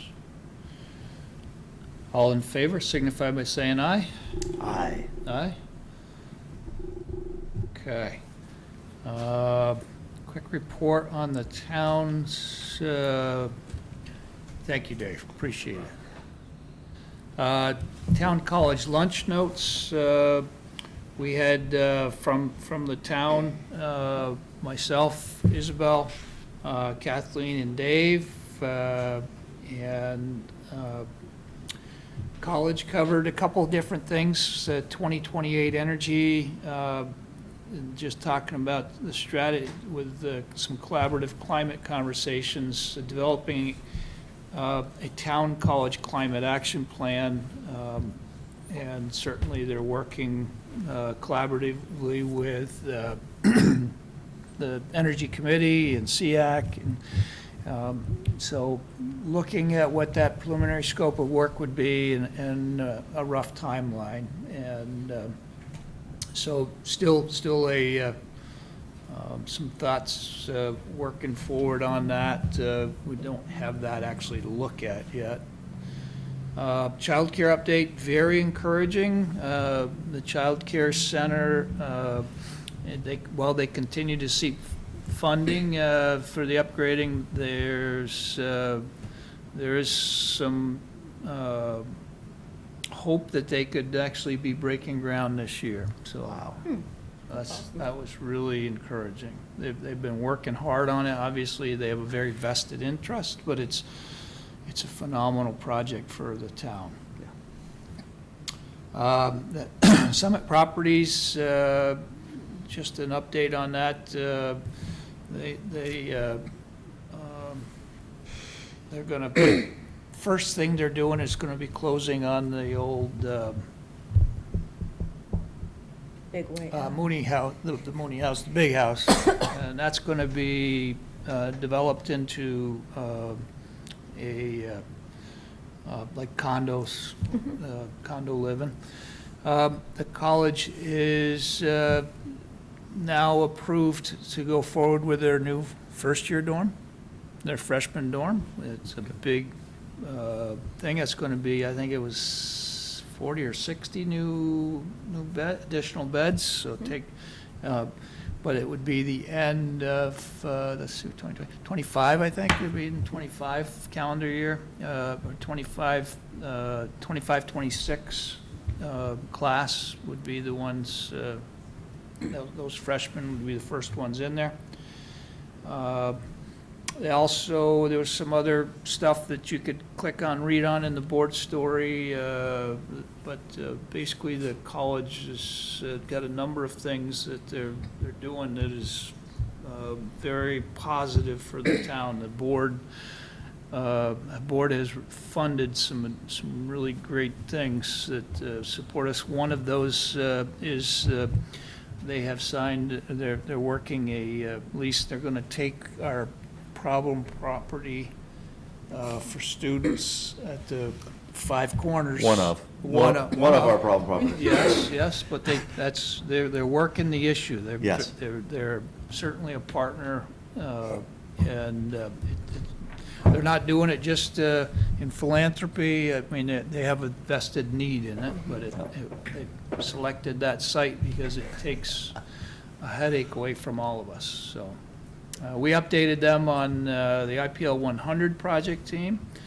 and some of our construction projects, namely the South Street, which impacts their area the most. And then we asked, I guess the last thing of big note was that we asked to lay out maybe the process and timeline for us to discuss extending the college gift agreement with the town. It's by the end of this month, we'll be a year out from when that one expires. Any questions on that meeting? What's the reaction to the library? As far as, I think that they are watching it. They know that there's a lot of asks in this town right now. They had just given $1 million, that's what I say. They're doing a lot of good things for the town, but there is a lot of asks. They just committed $1 million, or they made it public. The Board of Trustees approved it. They had already given a soft commit, I guess, to Town Hall Theater's expansion. And so I guess you have to stay tuned. There's absolutely no commitment there to helping with the library at this point. But we haven't really gone to them yet. Gone to that. Yeah.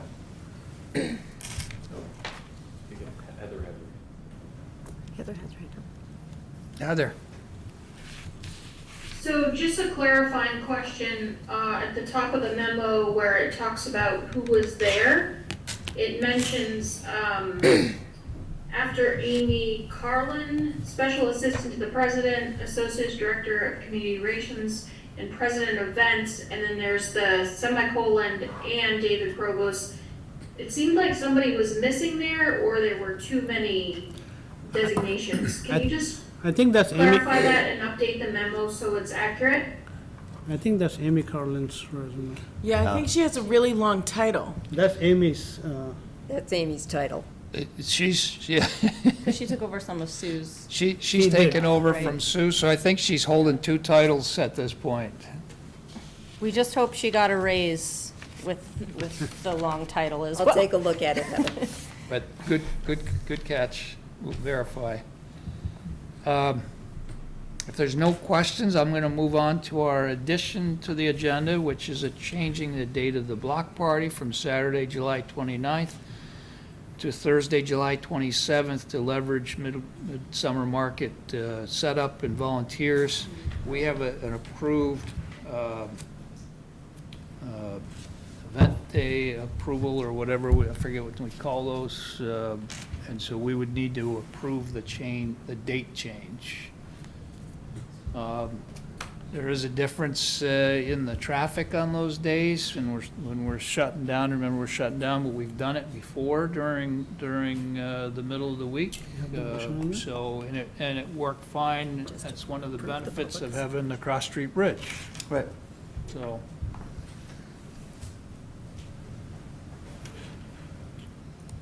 Any questions or comments on that?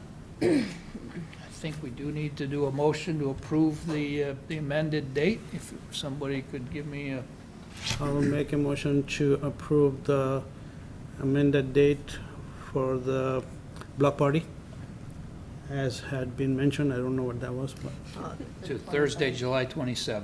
Thursday, July 27th. And you also need an assemblage permit? Motion for that? Excuse me? Assemblage permit? You need? No, that's what we're That trying was to. it, okay. Second. Moved and seconded. All in favor signify by saying aye. Aye. Aye? Aye. Okay. Check warrants. I move to approve total expenditures in the amount of $1,052,381.88, consisting of $911,280.82 for accounts payable and $147,101.06 for payroll for the period of May 24th, 2023 through June 13th, 2023. Second? Moved and seconded. All in favor signify by saying aye. Aye. Aye. Aye. Those opposed? Okay. Board member concerns. Lindsay? We have Pride coming up this month, guys. June 25th, which will be a Sunday, 1 to 5, same day as Foodaroo. So if you're planning to go to Foodaroo, at least come a little early and check it out. Especially if you've never been to a Pride before, we have a lot of fun things that will be happening. So, and we'll have music, games. There's a bounce house for kids. The Middlebury Skate Park project is going to set up like a skate area for the teens and anyone who's feeling, bold, give it a shot. And then there will be an after party at Town Hall Theater that night from 8 to 10 with Almendros playing. So come, it will be fun. Nice. Farhad? Yeah, I think we have our last get-together with Tabitha and Ryan coming up. This is the last meeting as a consultant. Then they'll be done with us, so we'll be on our own. I don't know if it's appropriate to invite all the select board members to come on that day. We will have some snacks and stuff. When is it? 21st? It's the 21st at 6:30. 6:30 And Lindsay forgot about I another forgot. event. There's Yes. actually Flatbread is doing a benefit bake, so we will have some flatbread pizza for that meeting, and I will be going back and forth. But if you're home, order flatbread. 21st, next 21st. Wednesday? 6:30, Yeah. yeah. That's a Tuesday, I think. Wednesday. Wednesday. It's a So Wednesday. first is Tuesday. Okay, Wednesday at 6:30? yeah. Here? Yeah, no. Place to be finalized. Yeah. Either the I think it's probably community, gonna be. community room at the library or somewhere. Okay, I will keep you in the loop on that. very good. So you'll let us know, okay? Anything else? No, thank you. Shout out to our graduates, high school graduated class of 2023, and we haven't met since Middlebury College had their graduation, so Okay. congrats to all of them, and congrats to the Midsummer Market for having 2 weeks of an awesome market, even though the weather was not awesome on either day. They had a great turnout, and town seemed very vibrant with them there. Heather?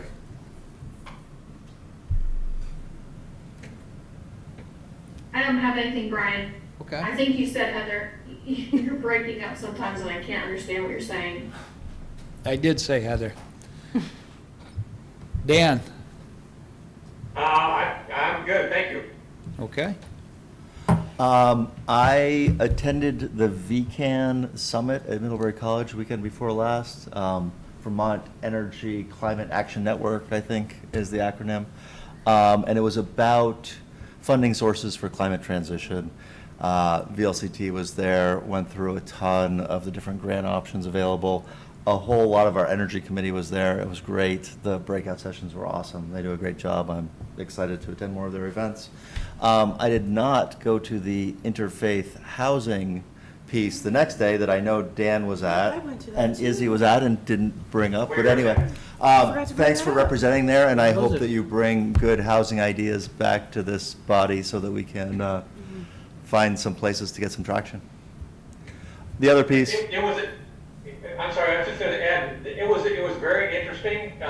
It's not a whole lot of new and it's not easy. I think we need to talk about it, but I don't think it's, something that's gonna be significant. Not a whole lot of action items for us coming out of there. Izzy, I didn't stay for the breakout sessions, maybe more came from that, so. Yeah, I didn't stay for breakout sessions, but pretty much what they did was propose immediate solutions instead of saying, here's large infrastructure capital projects that would need a lot of financial investment. Yeah. Things like home share, right? Older Home adults share. who need help in their house, saying, I need you to do 7 to 20 hours of work, across a month in my home, and you can live here. I think the maximum that you can charge in Middlebury is like $550 a month, which is great for someone who is a young person, Yeah. a person coming out of a divorce. It's easier for single people instead of families. They also talked about tiny houses, and then Dan, what was the other? I can't remember the name of the title. Basically, it's a project where you can add an addition to there's grant money. The that you can ADUs. add It's to the- your yeah. house to make a separate housing, Yep. separate accommodations in the house. Accessory Long term, dwelling 5, 6 years to do units. it. Yeah. It's the Yep. Vermont Housing Improvement Program. Yeah, so That's they it. presented those 3 options Yep.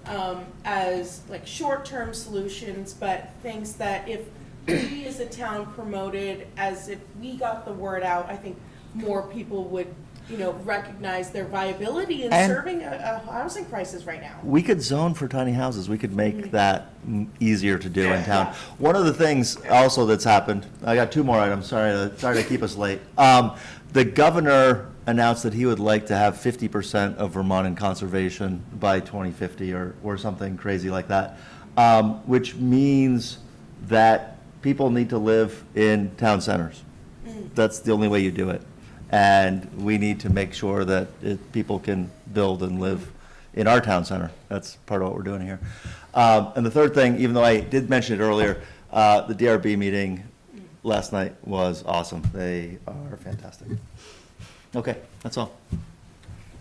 I'll look for us. Well, I was working the housing piece. Yesterday, I was golfing with my banker, and I was working a real estate investor to come down and build houses in Middlebury. So Nice. the other side. Thanks for that, Brian. Good job.